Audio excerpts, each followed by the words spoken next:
Magandang hapon po sa inyong lahat. Ngayon ay katapusan ng buwan, April 30 na, napakabilis.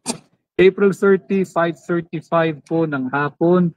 Ako ay kasalukuyan pong nandirito sa lalawigan ng Batangas. Tayo po ay nanggaling pa sa Cagayan de Oro. Tayo po ay magpapasalamat muna sa inyong lahat sa inyo pong pagpapahintulot sa akin na samahan kayo sa inyong paglalakbay, saan man ho kayo papunta, pauwi, papunta sa trabaho, galing eskwela o papasok ng eskwela, kayo po ay magbabakasyon dahil bukas ay holiday, May 1, International Labor Day, araw po ng mga manggagawa, kaya bakasyon bukas, baka may mga mag-out of town. Audio check lamang ho tayo kung ako'y naririnig ninyo. Marami ho ang nangangamusta sa atin. Alam ko na susubaybayan naman ninyo yung atin pong pag-iikot sa iba't ibang lugar. Kaya basta't may pagkakataon pong mag-live ay nagla-live tayo. Today is April 30, last 10 days ng kampanya. May 1 to 10 hanggang May 10 lang ho yung kampanya. At ako'y nagpapasalamat sa patuloy na paglaki at pag-init ng inyong suporta. Yes, pagod po tayo, 80 days into the campaign, last 10 days to go, pero yung mainit po ng inyong pagtanggap at pagsalubong sa amin sa Duterte ay napapawi po yung aming pagod, yung aming kakulangan sa tulog, at talagang aming adrenaline tinutulak kami na mag-ikot pang lubos sa iba't ibang panig ng Pilipinas.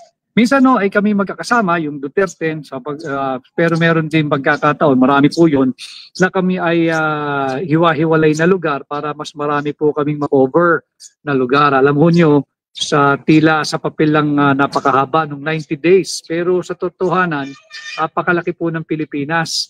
At maiksi po yung 90 days. Bagamat yan lang ibinibigay ng batas, yan po yung itinakda at nakatadhana sa batas. So, sinusunod lamang po namin mga kandidato ninyo, aplikante para senador, itong 90-day campaign period. Iyo, nais kong pasalamatan lahat ng kaibigan natin dyan sa Region 10, sa Cagayan de Oro, na sumalubong po sa atin sa Bukidnon, ang probinsya ng Bukidnon at ang siyudad ng Valencia City, Bukidnon. Marami pong salamat sa inyong mainit na pagtanggap kagabi. Very successful rally ang ating isinagawa dyan. At kanina ho, ako ay nagkaroon ng pagkakataon sa paanyaya ng ating kaibigan dyan sa Bukidnon, sa Malaybalay, na tumungo ho, para hindi ako magkamali, tumungo po dito sa napakagandang lugar, napakagandang simbahan, napakapayapa at napakasolemn ang asan yun? Ang Abbey of the Transfiguration Church in Malaybalay, Bukidnon. Tayo po ay dumaan maagang maaga, alas 5 ng umaga, nandun ho tayo at nakapag sabi ng taimtim na panalangin, hindi lamang po para sa ating sarili, kundi para sa ating bansa, para sa ating mga kababayang Pilipino. At syempre, hindi pwedeng makalimutan, in our own little way, we pray for Tatay Digong, kanyang kalusugan. Ako, concerned ako sa kalusugan, although he's doing well, apparently according to Vice President Inday at kay Congressman Pulong. At kailangan pa rin ng panalangin at sa kanyang kalusugan, kanyang kaligtasan at agarang pagpapauwi dito sa ating bansa sa Pilipinas. At maraming salamat po sa inyo. Pati yung aking grupo, nais ko man pong banggitin sila isa-isa, ay minabuti po nila na wag na po munang banggitin ang kanilang pangalan sapagkat hindi po sila, para hindi po sila maharas. Kakaiba po itong kampanyang ito na ating pinagdadaanan dahil kung saan man po tayo nagpupunta, kung mapapansin ninyo, yung ating mga kaibigan sa third floor studio, si Marlon at si Pam, hindi po na nila binobroadcast kung saan ako papunta o saan ako nanggaling. Sapagkat nahaharas po yung ating mga binibisita at nasusundan at sinasabing wag akong tulungan at binablock ba. Kaya strategy lang naman ho ito. Di wag na lang natin banggitin kung sino-sino yung ating mga nakakasama, kung saan-saan tayo nagpupunta para hindi po maharas yung ating mga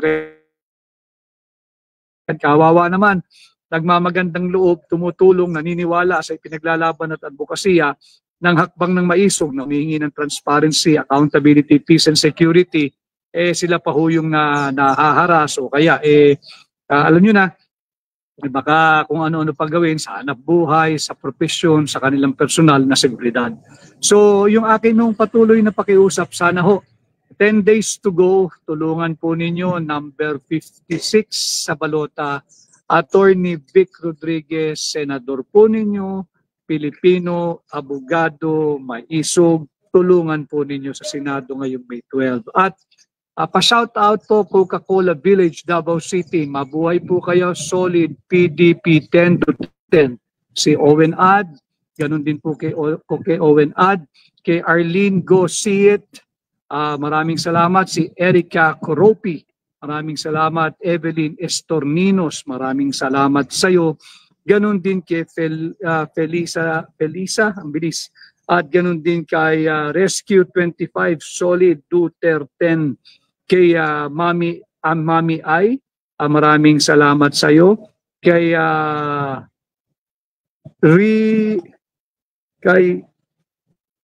Lucy, so pasensya na kayo. Lucy Darba, I hope I got your name right, Lucy Darba. At itong meron pong isang insektong nakasingit at tinatanong niya kung ako raw po ay pro-China. Alam ho ninyo, pag tayo ay nananawagan ng kapayapaan at huwag tayong magpapagamit sa ating dayuhang alyado, yung banyagang alyado, at huwag tayong padalos-dalos na pumasok ng alanganin sa isang armadong konfrontasyon laban sa ating kapitbahay na higanting China. Hindi po ibig sabihin ito China. Alam ho ninyo, minsan talaga kinakailangan lawakan ang pag-iisip, laliman ang pag-unawa kung ano ba yung mensahe na ipinaparating ng inyong lingkod. Alam ninyo, ikaw kung matapang kang talaga, humawa ka ng kung anumang sandata, tumawid ka na roon sa South China Sea, sugurin mo yung gusto mong sugurin kung talagang matapang ka. Subalit wag idamay ang napakaraming inosenteng Pilipino. Sa isang labang wala tayong panalo. Tingnan po ninyo yung nangyari sa digmaan sa pagitan ng Russia at Ukraine. Tinulungan na po ng NATO, yung Northern Alliance Treaty Organization, yung NATO, mga European countries, binakapan na ang Ukraine. Ano hong nangyari? Bagamat hindi totally makapasok ang puwersa ng mga Ruso sa Ukraine, hindi nila ma-take over. Ano itsura ng Ukraine? Wasak ang mga eskwelahan, wasak ang mga tahanan, napakaraming patay. O, yan ba ang gusto ninyong mangyari sa Pilipinas? Kaya ang lagi nating paulit-ulit na sinasabi, salamat pala sa Pangulo ng Partido Demokratiko ng Pilipinas, PDP, si Pangulong Senador Robin Padilla, sa ating ginawang video shoot, yung ating commercial, infomercial, kasama ko si Senador Robin Padilla. Nandyan, malinaw dyan, maging marahan tayo. Huwag tayong padalos-dalos. Kapayapaan ang ating isulong at huwag tayong papasok diyan sa isang napipinong armadong sigalot laban sa ating higante at superpower na kapitbahay na ang pangalan ay China. Wala po tayong kapanapanalo riyan. Hindi pa ngayon, magpalakas muna tayo. Paano tayo magpapalakas ng armas? Hindi o. Palakasin natin yung sikmura ng kapwa natin Pilipino. Magbigay tayo ng sapat na sustansya. Magbigay tayo ng murang makakain pero yung masustansya. Kaya po ang ating titulo, Insulto sa Cebuano at sa Pilipino. Ano ang insulto? Abay yung cheap political gimmick na 20 pesos kada kilo ng bigas now available sa Cebu. Tanungin po ninyo, bakit ngayon lang? Bakit ngayong magtatatlong taon na ang Budol Administration, tsaka lamang sila magbibigay ng 20 pisong kada kilo ng bigas? At ang katangi-tangi at natatangi, bakit sa Cebu lang? Yan o ang tanongin ninyo, bakit sa Cebu lang? Sa Cebu lang ba kumakain ng kanin at bumibili ng mga bigas ang mga Pilipino? Sa Cebu lang ho ba merong mga naghihirap na kapwa natin Pilipino. Sa Cebu lang ho ba, maraming kakulangan ang kita ng Pilipino? Yung political gimmick pong yan, sapagkat lapit na ho 12 days to go ay maghahalalan. At nakikita nila, lumalabas, ang dami kong nabasa sa social media, yung memorandum diyan sa tanggapan ng Pangulo na aminado sila, nagpulong daw yung isang grupo ng mga opisyal sa Malacanang at kanilang assessment, talagang masama yung naging epekto ng illegal na pag-aresto o pag-kidnap kay Pangulong Rodrigo Duterte. At yung backlash sa Mindanao, sa Visayas, kahit po sa buong Luzon, kahit sa Metro Manila, tahimik lang po ang tao, ay ramdam yung backlash. Kanya naman, kinakailangan magkaroon ng political gimmick bukod sa AKAP at AIX. So ano naisip ng gobyerno? Maglagay ng 20 pesos kada kilo ng bigas sa Cebu. Huwag ho tayong magpapabudol. Insulto po ito sa ating mga kababayan sa Visayas, lalo na diyan sa Cebu, yung ating mga kaibigan at kapatid na Cebuano. Insulto po sa inyo yan. Bakit? Masyado pong minamaliit ang inyong kaalaman at karunungan. Akala yata nila ay makukuha kayo sa suhol sa pagbibigay ng 20 pesos kada kilo ng bigas. Paano yung mga hindi taga Cebu na nagugutom? Paano yung mga taga Mindanao na nangangailangan din ng murang mabibili pero murang bigas pero yung makakain? Paano yung mga mahihirap at naghihirap nating kababayan sa Mindanao na walang mabili o walang pambili ng murang bigas? Tatawid pa sila sa Cebu? Anong sasakyan nila? Barko o eroplano o sasakyan ng yung ating mga sasakyan na isasakay mo ng roro. Di bali wala rin yung natipid mo. Ibig ko sabihin mga kababayan, insulto ito sa Cebuano dahil ito'y malinaw na suhol Suhol ito bahagi ng hindi na hukaya ng kanilang AKAP at AIX. Ginagamit na nila lahat ng resources ng gobyerno para suyuin ang botanteng Pilipino, ipapalit ang inyong dignidad, ang inyong dangal, ang inyong pagkatao, ang inyong respeto sa inyong sarili, ang kinabukasan ng inyong pamilya at bawat pamilyang Pilipino at ang inyong boto. Wag ho kayong pumayag. And again, sa aking pagla-live na diretsyong pakikipag-ugnayan sa inyo bilang bahagi ng Duterte, ang aming pong panawagan, hindi lamang po ang inyong lingkod, Attorney Vic Rodriguez, number 56 sa balota, malapit na ako, kundi ang buong Duterte. Pag meron pong namigay ng AIX, pag meron pong namigay ng AKAP, o kung anumang ayuda, kunin ninyo. Pakiusap, kunin ninyo, pera nyo po iyan. Ipambili ninyo ng bigas, ipambili ninyo ng ulam, pambayad ninyo ng kuryente, ipambayad ninyo ng tubig. Pera nyo po yan. Huwag kayong tatanaw ng utang na loob sa mga tiwaling mangbabatas. Hindi po nila pera yan. Kunin ninyo, pera nyo yan, pero huwag kayong tatanaw ng utang na loob.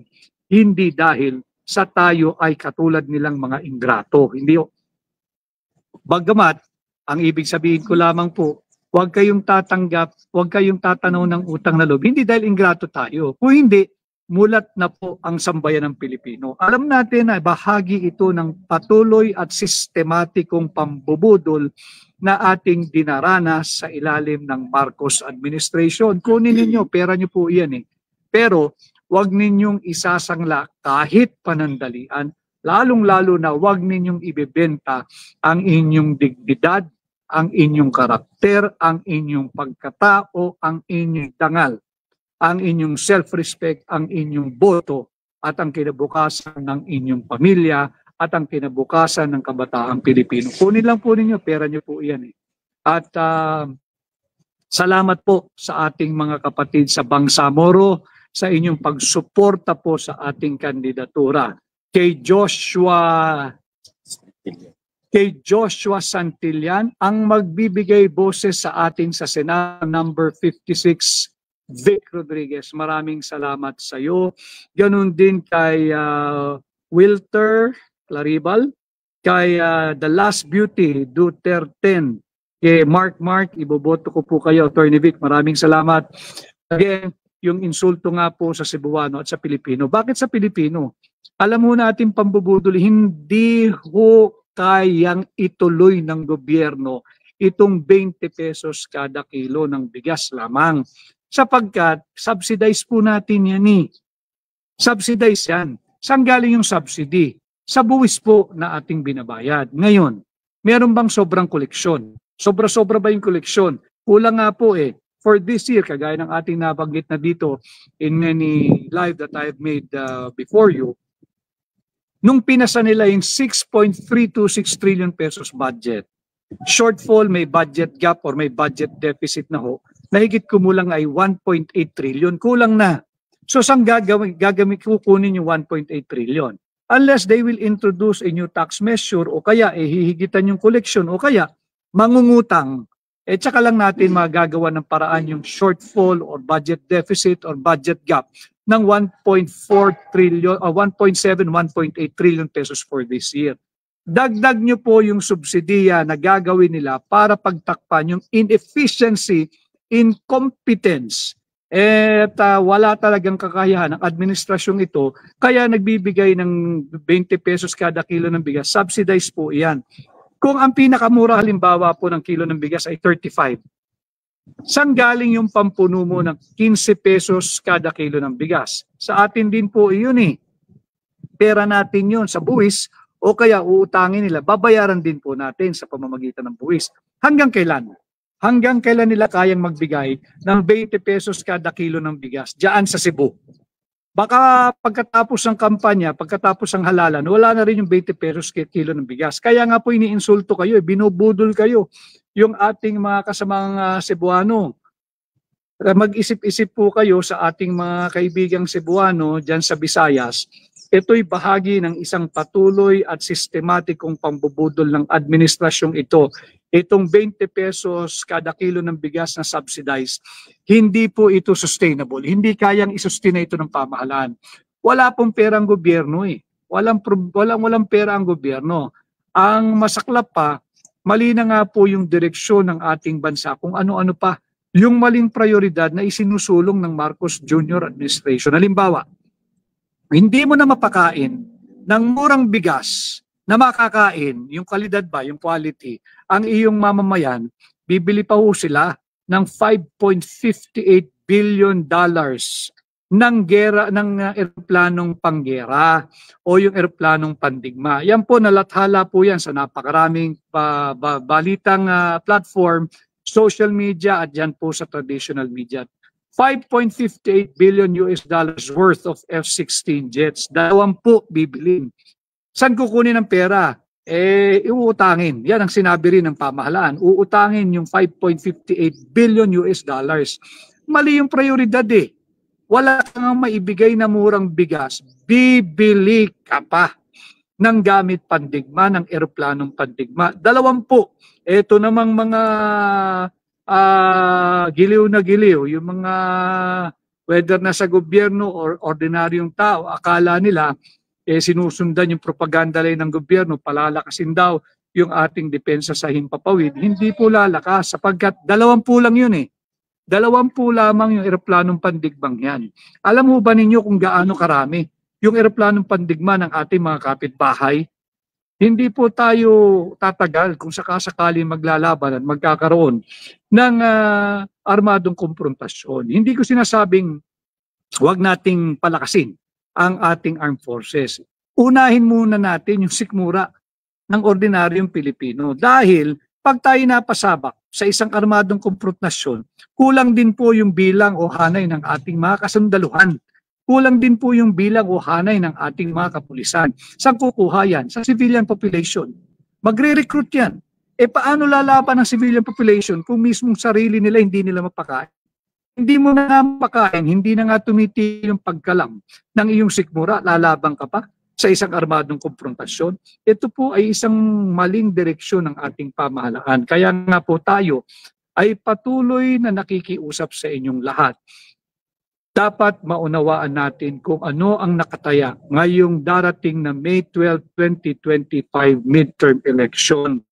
Maunawaan natin kung ano ang nakasalalay sa bawat botong gagawin ninyo.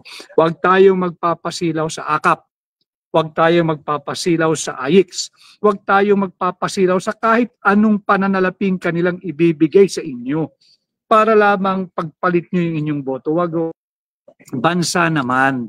Bansa naman ang ating unahin. Kunin ninyo yung perang yan. Kunin ninyo yung AKAP, please. Kunin ninyo yung AIX, please. Kunin ninyo kung kahit anong ayudang ibibigay o sukol. Kunin ninyo. Pero iboto ninyo kung sino ang nasa puso, isipan, damdamin at diwa ninyo para na lamang po sa mga kabataang Pilipino, para sa mga anak ninyo, para sa mga kinabukasan ng pamilya natin at kinabukasan ng bansang Pilipinas. Yan po sana ang gawin nating sukatan at panantayan sa pagpili ng ating mga bagong leader ngayong parating na May 12, 2025. Si Balitang Hopya Mani Popcorn, huhulihin daw ng ICC next si VP Inday at Bato. Ito nga po ang ating demokrasya ay nanganganib. Kanya kinakailangan po natin ng sapat na bilang, sapat na hanay sa Senado para maitama natin yung maling direksyon ng gobyerno o ng administrasyon ni Bongbong Marcos.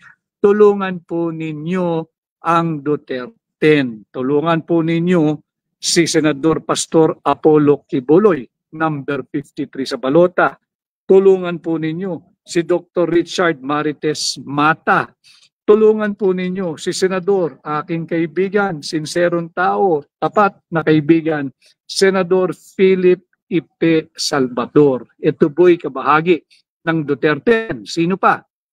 Dalin po natin sa Senado ang aking mga kapwa abogado nang sa ganoon magkaroon tayo ng mga mambabatas na ang gagawin ay bumalangkas, magbalangkas, mag-amenda, mag-repeal ng mga batas at resolusyon. Hindi po yung magmudmud ng AKAP, hindi po yung mamigay ng AIX, hindi po yung manuhol ng butante. Dalhin po natin sa Senado ang mga abogado, Attorney Jimmy Bondok, Attorney J.V. Hinlo, at Attorney Raul Lambino sa Senado. At syempre, para po ang Duterte, kailangan po natin ng sapat na bilang, sapat na hanay sa Senado upang ipagtanggol ang demokrasya, upang ipagtanggol si Tatay Digong, upang ipagtanggol si Vice President Inday Sara Duterte sa dalawang nanganganib na issue yung impeachment complaint laban sa kanya na Juan. Pagtanggol po natin si Vice President Inday Sara Duterte at ito nga pong napapabalita na may warrant of arrest daw po ang ICC laban kay Vice President Inday Sara. Pilipino, Pilipinas, gising. Ginawa na sa kapwa natin Pilipino. Yung pagtalikod ng sarili niyang gobyerno, yung pagkakanulo ng sarili niyang gobyerno sa kapwa natin Pilipino, kay Tatay Digong, kay Pangulong Rodrigo Roa Duterte, tama na. Tayo manindigan at pigilan natin na maganap uli yan. At kung totoong merong warrant of arrest laban kay Vice President Inday Sara Duterte, wag natin pahintulutan. Pag ito, pinayagan pa natin, ay ewan ko na kung saan patungo talaga ang ating bansa. At para po mabuo ang Duterte, i-promote na natin. Ito'y magaling na mambabatas, veterano, nakapagsilbi na sa Kongreso sa mababang kapulungan. Wala po akong ano rito yung guest po dito yon, yung umiiyak Wala po akong kinalaman dyan. May nag-comment kasi sino raw po yung umiiyak. Hindi ko po kilala yun. Naririnig ko lang din. Pagpasensya nyo na. Yan ang kagandahan sa live. Very, very authentic ang ating pakikipag-ugnayan sa inyo. So, i-promote na natin. Dalhin na natin sa Senado. Isa pang magaling na abogado, magaling na mambabatas, veterano, Senador Dante Marcoleta. Kay Dante Marcoleta, may pag-asa ka. Tulungan po natin yan. Natanong din kanina ni Balitang Hopya Mani Popcorn, binanggit ang pangalan. Meron din daw pong warrant. Ang tao pong ito, maisog. Nung kanyang panunungkulan bilang hepe ng pambansang pulisya, linabanan at tinugis niya ang illegal na droga at ang mga drug lords. At imbis na siya ay suklian ng hindi parangal, kung hindi pagkilala sa kanyang ginawang proteksyon sa sambayan ng Pilipino at sa pamilyang Pilipino, tinatakot pa na may warrant sa ICC. Muli na naman pag yan nangyari yan, talagang sinuko na. Malinaw na malinaw, wala nang debate, wala na tayong soberanya. Kaya ating pong tulungan, ihatid at ibalik muli natin sa Senado, Senador Bato de la Rosa. At panguli, para po mabuo ang Duterte, huwag nating kalilimutan ang aking kasama na ang bisyo, tanging bisyo ay magserbisyo. Ating ihatid si Mr. Malasakit, Senador Bongo, balik natin sa Senado. Yan po yung Duterte na aking pong pinakikiusap na sana po ay tulungan ninyo na maihatid sa Senado para ipagtanggol ang ating demokrasya. Tama po yun. Sa May 12, ilabas natin ang galit at hagupit ng sambayanang Pilipino. Vote straight Duterte. Siyempre, nabanggit ko na po lahat, huwag naman ninyong pababayaan ang inyong lingkod. Number 56 sa balota, 56, Attorney Vic Rodriguez po, Senador ninyo. Pakitulungan po ninyo ako. Last 10 days na lang ho ito. Tulungan po ninyo ako mangampanya. Sana po ay i-like at i-share ninyo itong aking pahina ng higit sa maraming Pilipino ang makanood po at magkaroon ako ng higit na diretsyo at mas malaking ugnayan. Salamat sa lahat ng sumubaybay po doon sa endorsement video ni Pangulong Rodrigo Roa Duterte. As of nung nag-live po tayo 26 minutes ago, meron na po siyang 8 million views. Napakataas po nun. Maraming salamat. Alam kong ang sinusubaybayan niyo po roon at namimiss ninyo ay si Tatay Digong. Marami pong salamat at patuloy niyo po sanang ibahagi sa inyong mga kakilala yung endorsement video na yan. And kanina lang din ay na-post po natin sa ating isang pahina yung may blue badge, yung ang endorsement naman ng Pangulo ng aming partido, ang PDP, si Senador RP, Senador Robin Padilla. Maraming salamat sa pagbibigay mo ng panahon at pagbibigay mo ng daan na ma-shoot natin yung endorsement video. Malaking bagay sa isang aplikanting kagaya ko ang endorsement ng Pangulo ng aming partido. Salamat sa iyo, kapatid na Robin, mabuhay ka. Kay Buljakan, gusto ko yung bayong ABR. Anong bayong? Oo. Si Buljakera, gusto daw niya po yung bayong. Nananawagan ako kay Mayor Lucy Torres Gomez at ating kaibigan si Congressman Richard Gomez. Goma, sabi ni Binibining Maharlika, gusto daw din niya yung bayong galing sa Ormoc. Hindi lang yung bayong, kundi naku Maharlika, napakasarap nung mga tsokolating laman nun. Nagko-contest kami nung aking pangalawang anak. Binibigyan lang niya ako pira-piraso. Kanya daw yun. Ay ko, sige, pag ako napunta sa Ormoc, hihingi akong sarili ko, bibigyan din kitang pira-piraso. Paparating ko sa mag-asawang Lucy at Richard Gomez ang iyong kahilingan na magkaroon ka rin ng bayong. Makakarating at sigurado, pag bibigyan kanila, aabot ang bayong dyan sa California. Mabuhay ka, Binibining Maharlika. So yun ang ating pag-title. Balik tayo, yung insulto nga po sa Cebuano at Pilipino. Huwag po tayong magpapabudol. Labanan natin. Nagiging sistematiko na po yung pambubudol ng Marcos administration. Ang sinasabi po ng iba na buti na lamang may murang bigas, samantalahin. Tama po yun, samantalahin ninyo. Bilhin ninyo. Yung may kakayahang bumili ng marami, naku, yung mayayaman, naku, papakyawin po ninyo. At i-share ninyo doon sa mga hindi nakakakain o those who cannot afford to buy itong kahit 20 pesos kilo ng bigas. Sapagkat total tumutulong naman ho kayo kung mag-outreach kayo. Halimbawa, bibili kayo ng 35, 4 pesos kada kilo ng bigas ninyo. Samantalay natin, atin naman itong bigas na ito Tingnan nyo lang, baka naman yung kalidad hindi makakain o not fit for human consumption, di bali na. Pero kung medyo makakain at maayos naman, bilhin nyo po iyon at i-share natin doon sa ibang kababayan natin na wala sa Cebu sapagkat targeted po yung approach ng pambubudol na ito. Mahina sila sa Visayas, gusto nilang baguhin yung tamang impresyon ng mamamayang Pilipino, lalo na dyan sa Visayas, na walang direksyong tama ang Marcos administration, kanya binabagsak nila yung presyo ng bigas. Pero ang katangi-tangi, bakit sa Cebu lang? Ibig sabihin, yung mga mahihirap dito sa Luzon, yung mga mahihirap sa Metro Manila, yung mga mahihirap sa Mindanao, yung mahihirap sa Southern Tagalog. Walang kakayahang bumili ng murang bigas, hindi nakakain. Yan ay insulto sa mamamayang Pilipino. Bakit sa Cebu lang kayo nag-aalok ng 20 pesos kada kilo ng bigas? Sigilin natin ang Marcos administration. Huwag tayong magpapadala sa sistematikong pambubudol na ginagawa sa atin. Hindi na kasi sapat yung AIX at ayuda. Kaya po patuloy-tuloy tayo sa ating advokasya na mamulat ang isipan ng sambayan ng Pilipino. Pera nyo po yung AIX, pera nyo po yung AKAP. Kunin ninyo, huwag kayong tatanaw ng utang na loob, hindi dahil tayo katulad nilang ingrato, kundi dahil mulat na po ang inyong isipan. Mulat na yung inyong isipan na pera nyo yan at dapat ninyong pakinabangan yung buwis na inyong ibinabayad. Dapat ninyong pakinabangan yung pera ninyo na pinamumudmod ng mga tiwaling politiko. Kahapon no, ako ay nasa Bukidnon at talaga naman nakita natin. Punong-puno po yung isang tanyag na mall doon. Bakit puno? Namimigay po ng AKAP at AIX. At ang masaklap, sinabi na bawal ang mga presensya ng politiko. Present po yung mga politiko nandoon So talagang pagka ikay alyado ng administrasyon, pwede mong i-violate kung ano man ang restriction o resolution pinaiiral. Pero nakita ko po ron at punong-puno yung isang sikat na mall dyan sa Bukidnon. Diyan po sa Valencia City at namumudmod ng AKAP at ng AIX.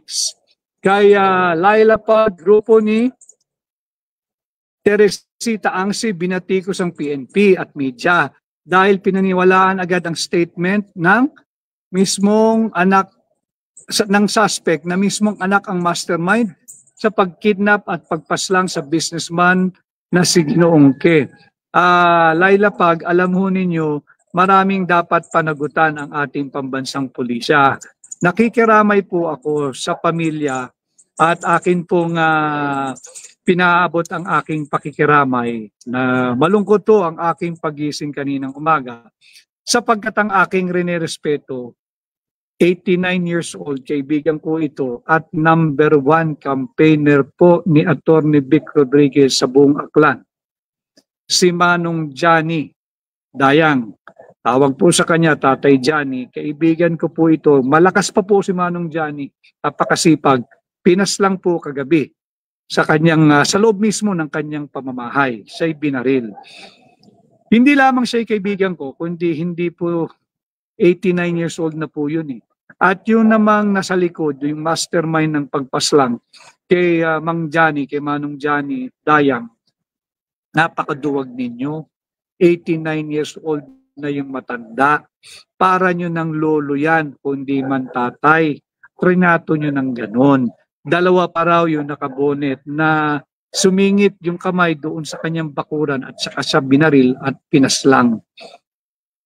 Yan po yung level ng kriminalidad na sinasabi nabawasan daw po yung kriminalidad. O ayan, hindi lamang siya aking kaibigan, Pilipino po at respetado na mamamahayag, veterano, si Mang Johnny Dayang. Nakikiramay po ako sa kanyang mga naulila, sa kanyang pamilya. Mabigat po sa akin, kaibigan ko po siya na tinulungan po niya na isa siya sa nag-encourage sa akin na tumuloy at katawanin ang tunay at maisog na senador diyan nga po sa Senado. Kaya siya rin naman ay aktibong nangangampanya para sa akin. Di pa ho natin alam yung ano na ang progreso ng investigasyon, pero gano'n nga, nakakalungkot at dumarami yung balita ng kriminalidad. Hindi nga po nila nasasagot din nasaan na yung 12 o 22 tukoy na suspect doon sa kumidnap sa bata. Natatandaan po nyo na pinutol po yung daliri. Sinabi nila tukoy nila yung dami o bilang ng suspect. Isang buwan ng mahigit, ni isa po doon sa bilang ng suspect na kanilang nabilang, walang nahuli, walang naipakita, walang naipresenta sa taong bayan. Singilin natin sila. Ito po yung mga issue na dapat maggabay sa inyo. At ang itong halalang ito ay isang referendum na sang-ayon ba tayo sa unang 3 taon paninilbihan ng kasulukuyang administrasyon o hindi? Ang sagot po ay nasa inyong kamay. Kung gusto ninyong patuloy magpabudol, wala hong problema. Pero kung gusto ninyo na posible ang pagbabago, suportahan ninyo ang Duterte. Aking pong pinapangunahan ang giyera kontra sa korupsyon, number 56, Attorney Vic Rodriguez. Sana po ay matulungan ninyo ako. Kay Digna Villamor, yes, vote straight Duterte. Pakalim. Ano yung sinabi ni Pakalim? Anyway, si Analu Wahing Tir of my senator, marami pong salamat. I hope I'll be one of your Duterte. Marami pong salamat. Si Cecilio Gom just joined, salamat. Kilala ko po si El Bernos, si dating La Paz Mayor El Bernos. Hindi ko po siya kilala. Kilala ko, kaibigan ko matalik, si dating La Paz Mayor ng Abra, si Mayor El, si Mark Israel Bernos. Kaibigan ko pong matalik ito, para kung kapatid ito, naging biktima rin po yan ng karahasan sa politika. Kaibigan ko po yan. Kay Ana Marie, hi Attorney Vic, I voted for you already here in Doha. Maraming salamat sa iyo, Ana Marie. Hindi ko nabasa. Tinanong lang po, hindi ko nabasa yung pangalan. Kung kilala ko po si El Bernos. Hindi ko po kilala. Kilalang kilala, kaibigan ko po yan, pati ang buong pamilya niyan. Si Mami, si Tita Esther, kaibigan ko po yan. Ang kanyang pumanaw na ama ni Mayor El, sila kay Andit. At of course, yung kanyang may bahay, si Governor Joy Bernos, at yung kanyang kapatid na naging kongresista rin. Kaibigan ko yan. Ba't po kaya ninyo natanong? Kaibigan ko po yan. Matalik kong kaibigan. Pamilya ko po yan. Straight, si Lucas, straight PDP laban. Maraming salamat. Sir, me and my family will vote for you. Thank you. Kay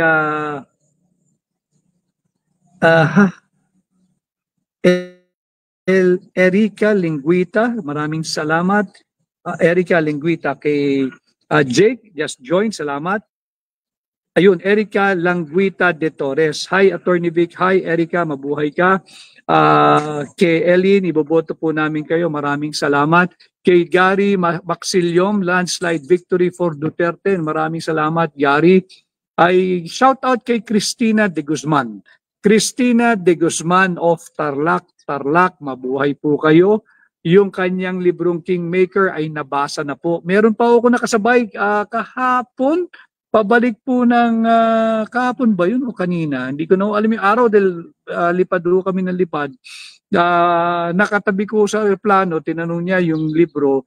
Sana ho natanggap na ninyo yung inyong libro at sana ho ay basahin ninyo. Kay Arlene Matsumara, walang audio. Ba't walang audio? Juan Miguel Zamudio. Si Juan Miguel Zamudio, aking nakatabi po sa eroplano. Juan Miguel Zamudio, mabuhay ka. Ibinibida niya yung libro, yung kopya po ng kanyang uncle. Nabasa na rin po raw ng kanyang uncle. Maraming salamat. Kay Senior Freddy Aguilar. Freddy Aguilar Barakit. Freddy Aguilar Barakit. Kala ko si Ka Freddy. Salamat. Kasing ko sila Sandy. Kasin ko sila Sandy, si Sandy as in Sandrine, anak ni Mayor El. Kung kasin mo si Sandrine, inaanak ko si Sandrine, yung anak ni Mayor El. Kay Elmer Montalvo, maraming salamat from Barcelona. Voted na raw po ang Duterte. Bantayan niyo po yung ating boto. Bantayan po niyo yung balota. Bantayan niyo yung magaganap na halalan at pagbibilang. Kay Danny La Chica, pupunta po ba kayo sa Duterte Rally sa Cebu? Dina La Chica, yes, I will be in Cebu and there will be many events on the day that I will be coming there. Hindi ko lang alam kung sino ang makakasama ko pa sa Duterte, but definitely I will be in Cebu on May 2. I hope to see all of you there.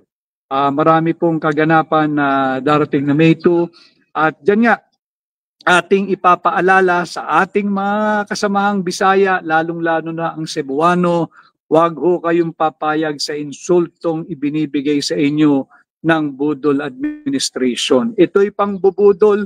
Singilin natin sila gamit ang balota. Ipadama natin ang galit at hagupit ng mamamayang Pilipino. Paano? Vote straight, Duterte. At si Charlon, Chua Inot, maraming salamat sa iyo.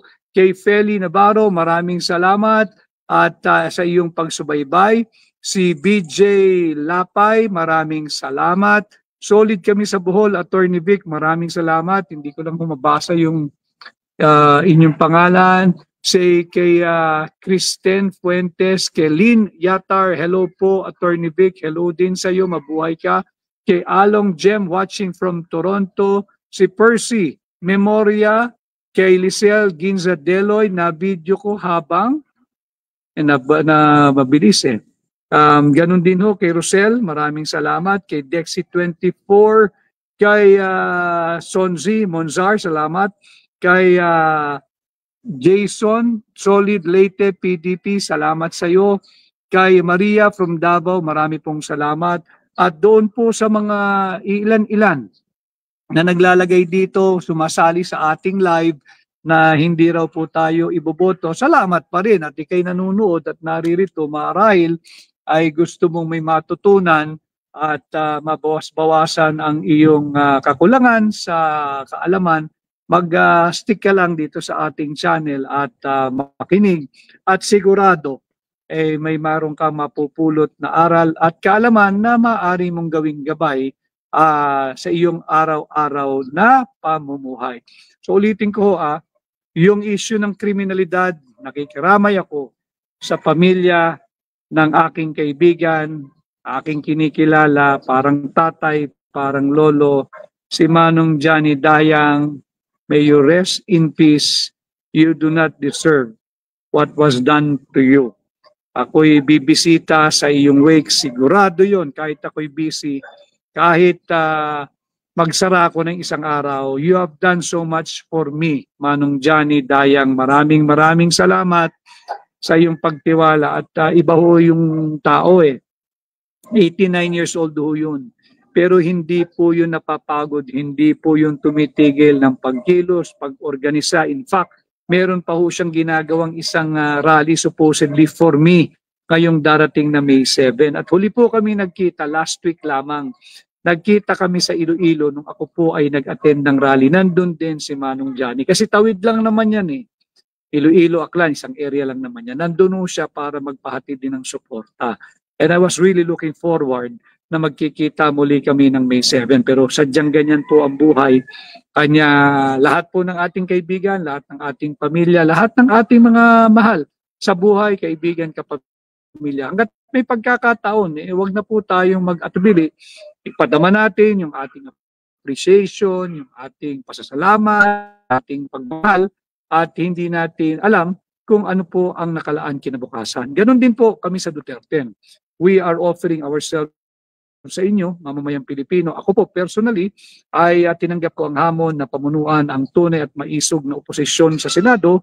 Inaalay ko po yung aking nalalaman, yung aking karunungan, yung aking kakayahan na maglingkod po sa inyo bilang Senado. Subalit, hindi ko po hawak ang bukas. Ang aking pong tagumpay ay nasa inyong mga kamay. Kaya nga po kanina ay dun sa aking mga hinarap na leaders din, sinabi ko ako'y kusang loob na humaharap, nagpapakilala, nagpapasukat, nagpapatimbang, at nagpapakilatis. At kung sakasakali po, nasa tingin ninyo, ako'y nararapat at karapat dapat mapahiram ng inyong sagradong tiwala at mandato, pahiramin po ninyo ako ng isang upuan sa Senado, tulungan po ninyo ako ipangampanya sa inyong mga kaibigan, kamag-anak, kakilala, kapitbahay, kahit may kaaway, batiin na natin. Tulungan po ninyo ako, number 56 sa balota, Attorney Vic Rodriguez, Senador ninyo, Pilipino, abogado maisog. At wag natin hahayaan na insultuhin tayo ng budol administration. Wag po tayong maniniwala diyan sa 20 pesos kada kilo ng bigas, available lamang sa Cebu. Paano ang ibang lugar na napakaraming naghihirap at nagugutom na Pilipino? walang mabibiling murang bigas. Bakit? Kasi doon sila nagko-concentrate sa Visayas, particular na sa Cebu, dahil nahunpo ng eleksyon. Tanungin ninyo sila, sa tagal-tagal ninyo sa pwesto, magtatatlong taon na, kalahati ng inyong termino, bakit ngayon lang? Bakit ngayon lang? Bakit panahon ng halalan? At bakit sa Cebu lang? Tanungin po nyo yan. Magising na po tayo. Wala bang nagugutom at naghihirap sa Metro Manila? Ang dami-dami. Wala bang naghihirap at nagugutom sa buong Luzon, sa Southern Tagalog? Wala bang nagugutom at naghihirap at hindi kayang bumili o walang access sa murang bigas diyan sa Mindanao? Tanungin po natin, singilin natin ang Marcos administration at gamitin natin ang paniningil na ito. Ipadama natin ang galit at hagupit ng sambayan ng Pilipino ngayong May 12, 2025. Marami pong nagsasabi sa akin, tahimik lang po kami, Attorney Vic, pero pagdating ng halalan, lalabas kami. Kaya ang pakiusap ko po, on May 12, go out and vote straight Duterte. Huwag po tayong masiraan ng loob o ma-discourage doon sa horror stories na may dayaan, magkakadayaan o areglado na raw ang resulta ng eleksyon. For all we know, sinasaywar tayo eh. Although ako personally, wala akong reliance diyan sa bagong makina, yung Miro. Wala ko. Kaya subalit, bahagi ito ng electoral process, yung karapatan nating pumili ng ating iboboto, yung karapatan nating maghalal at maihalal. So, naging bahagi po tayo nitong electoral process. Ang aking panawagan, go out and vote. Kinakailangan nating bumoto pagdating ng May 12. Botohin po ninyo ang Duterte.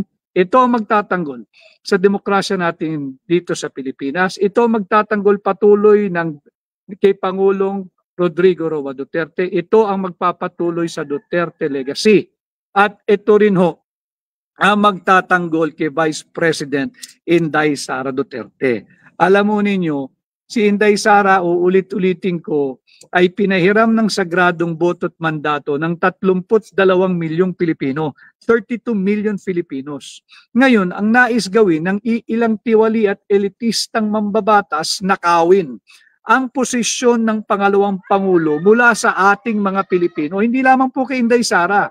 Si Inday Sara is just a symbol o simbolo lang ng tanggapan ng pangalawang Pangulo. Pero ang talagang lugi, ang talagang ninanakawan o pinagtatangkang nakawan ng mga tiwali at elitistang mangbabatas, tayo, mamamayang Pilipino. Sapagkat sa inyo po galing itong 32 milyong sagradong boto at mandato na ipinihiram natin kay Vice President Inday Sara Duterte. Kailangan po natin ng sapat na bilang ng senador na siyang magtatanggol kay Tatay Digong at siyang magtatanggol kay Vice President Inday Sara Duterte at siyang magtatanggol sa demokrasya ng ating bansang Pilipinas dahil nanganganib. At ito rin ho, ang Duterte ho kasi, pro-peace po ito para sa kapayapaan. Ayaw po namin ng digmaan. I personally, that's why I advocate together with Hakbang ng Maisog, yung isang payapa at marahang dialogo pagdating sa usapin ng South China Sea. Uulitin ko, hindi natin kayang makipagdigma. Wala nga tayong maibigay na murang bigas, murang karne, murang baboy, murang isda, murang gulay. Wala nga tayong na may sustansya at mura sa ating mga kababayan. Sa ating kapwa Pilipino, papasok pa tayo sa isang armadong sigalot. Hindi ibig sabihin, matakot tayo sa China. Hindi. Laban tayo, pero pag-uusap muna tayo. Habang tayo ay nagpapalakas at inaayos natin yung mga bulok na sistema na patuloy na umiiral sa ating bansa sa ilalim ng Marcos administration. Pero wag din tayong papadala sa sulsul o buyo ng ating matagal ng alyadong banyaga. Hindi po totoo yung ironclad commitment. Walang ironclad. Pag nakuha na nila ang gusto nila, iiwanan din tayo sa gitna ng mga yan. Bahala rin tayo sa ating sariling buhay, sa ating sariling pagbangon. Kaya wag po tayo magpapadala, wag po tayo magpapabuyo. Intindihin natin yung issue. Ang kinakailangan natin tugunan at ilunsad yung giyera laban sa kahirapan, giyera laban sa kagutuman, giyera sa kawalan ng trabaho, giyera sa kriminalidad at giyera sa paglaganap muli ng droga gera laban sa inflation. Yan o ang gera na dapat nating ilunsad. Yung gerang makakapagdugtong o makakapagbigay buhay. Hindi yung gerang armado na siyang kikitil sa buhay ng milyon-milyong Pilipino. Hindi po tayo handa, wala tayong kakayahan. Mamamatay lang tayong mga Pilipino. At marami po salamat. Madilim na raw po, walang ilaw. Nakikigamit lang din po kasi ako bago ho ako tumungo sa ating isang next stop. Maraming salamat. Basta sisikapin ko po. Kailangan ko po ang tulong ninyo. Nais ko talagang mag-live every now and then. Subalit, bukod po sa mahina yung signal minsan kung nasaan ako. Yan, issue rin yan, election. Nung 3 years ago, pinangako na yung connectivity. Hanggang ngayon, kita nyo signal natin. Di ba? Sloppy pa rin at spotty at ang serbisyo ay sama. Ang taas-taas ng singil pero ang sama ng serbisyo. Yan yung dapat ninyong gamiting sukatan sa pagsingil natin sa kasalukuyang administrasyon sa pagpili ng ating mga leader ngayong May 12, 2025. Mag-enjoy po kayo ng inyong gabi. Pwede kayong magpuyat, mag-dinner, kasama pamilya, ang inyong may bahay, ang inyong girlfriend, ang inyong barkada. Mag-ingat lamang sa pagmamaneho, huwag iinom at magmamaneho. Holiday po bukas, araw ng mga manggagawa. Tayo po ay lalahok dyan sa gagawing payapang pagkilos sa Liwasang Bonifacio bukas. Nandyan po tayo, makikibahagi po tayo. Yung maaring yung gustong sumali, nandyan po kami sa Liwasang Bonifacio bukas. Alas 3 o alas 4 po ng hapon ang simula. Kasama rin natin ang ating mga kapatid na nagmumula sa uri o sektor ng manggagawa. Sana ho ay magkita-kita tayo, magsama-sama tayo at tulungan po muli ninyo ang inyong lingkod, Attorney Vic Rodriguez, number 56, 56, hindi po utang 56, hindi po pautang 56, hindi po pabigat, kundi 56 na kolektibo nating puhunan sa pagkumpuni sa maraming sira sa ating lipunan. Tulungan po ninyo ako, senador ninyo, Pilipino, abogado, maisog. Maraming salamat, magandang gabi at mag-iingat po kayo saan man po ang inyong mga lakad ngayong araw. Mabuhay po kayo.